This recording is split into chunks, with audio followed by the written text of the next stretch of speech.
It looks almost identical. Okay, so anyway, we're ready to try and get the gauge in there now.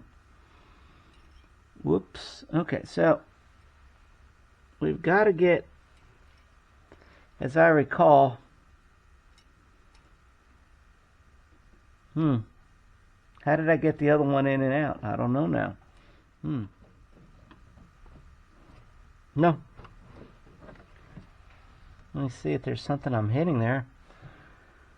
I don't know. Let me grab the old one and see. Let me check this float. Is it a different size? No, it's the exact same size. So why doesn't this one just went in and out so easy? Oh, it looks like it's bent different. Yeah, this is why this one goes in easy. It's because of the bend. I see it now. This one has got that bend right at the bottom. Darn. So even though you can get the old one out, you can't get the new one in because of this bend. And I don't want to change the bend. Let me check one more time before I decide to lower the tank a little bit.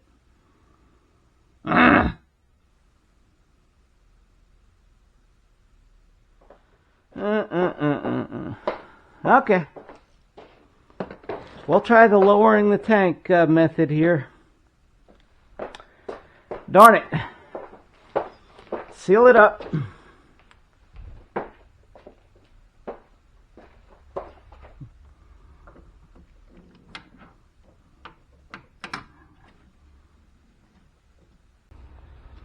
Okay, we're going to try and lower this tank a little bit.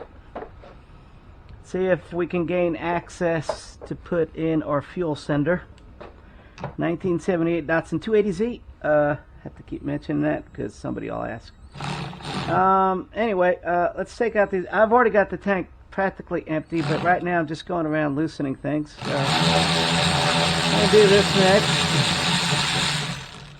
It's for 10 millimeter head bolts that go here to the filler area. There's a guy on the forums there called Blue, and he has some good pictures. Well, this thing is really a disaster. There's supposed to be some screws under here, but I can't see them. Okay, update here. I try to clean out in here and use some WD-40 on all these screws and bolts and whatever. That this hose has to come off first, or I don't know what could go wrong, but something could go wrong. So we got to get this hose off of here before we even move this tank an inch. Okay, okay, I finally was able to get the fuel gauge in there, and the only way it was going to be possible, and I'll try and show you here. I'm using my transmission jack here, and I took these hoses off here that go to the fuel pump and the return line, as well as the filler hose. Now these other hoses up in here, let me see if I can get some light in there. These are the other hoses up there near the fuel sender.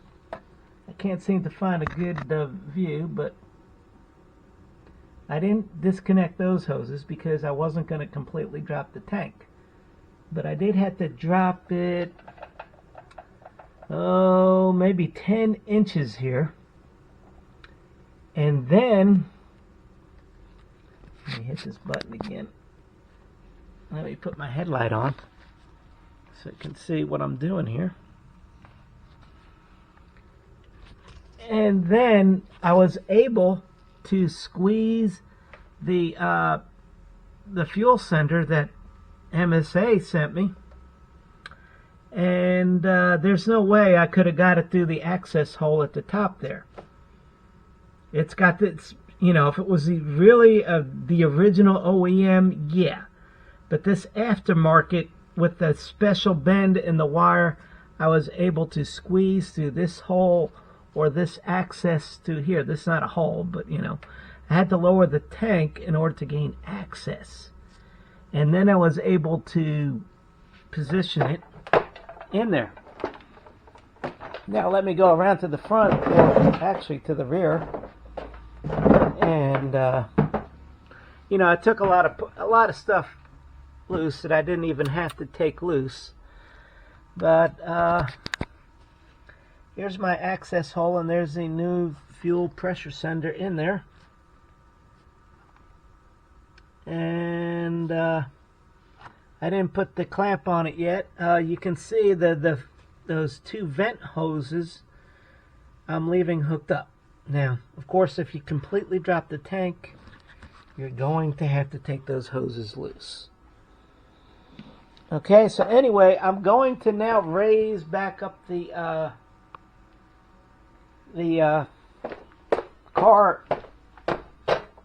fuel tank. Raise up the fuel tank again and hook up the filler hose. And put some light there. Let's see. Filler hose. Hook that up here. And the other two hoses here, I may replace some, I don't know.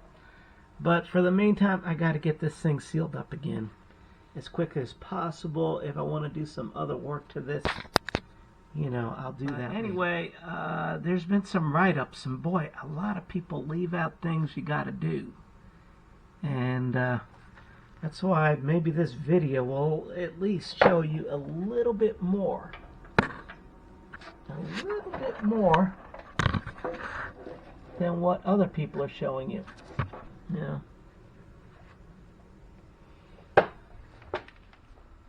Alright, 1978 Datsun 280Z. I'm starting to crimp on the connectors here for the fuel sender. I try to give myself some more slack, so I popped out this grommet here that goes to our... Wow, look at all that dirt still under there, but oh well. Okay, it went click. They all look identical, but they're different. This is E, the ground, I think. And I don't know why G wouldn't be the ground, but let's measure just to be sure. I've got just a little bit less than half a tank in here. And I think I've already measured these, but I'll measure again. I'm going to assume, yeah, this is definitely the ground. Okay, 52 ohms, yeah, a little bit less than half full. And this other one, if I dial up the resistance, what, I don't know, 20K here, and I get 2K ohms. Okay, so that is, I guess, a thermistor, so you just got to get your wires right. This is ground. This is for the, going to the gauge. And this is going to your thermistor.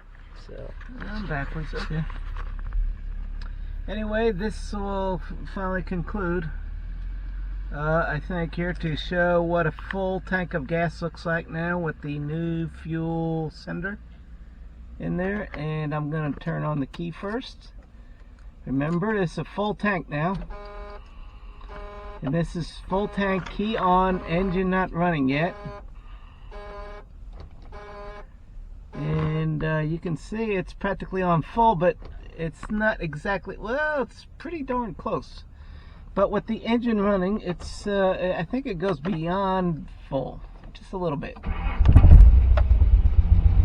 So okay, there's with the engine actually running now, and yeah, you could say it's at full.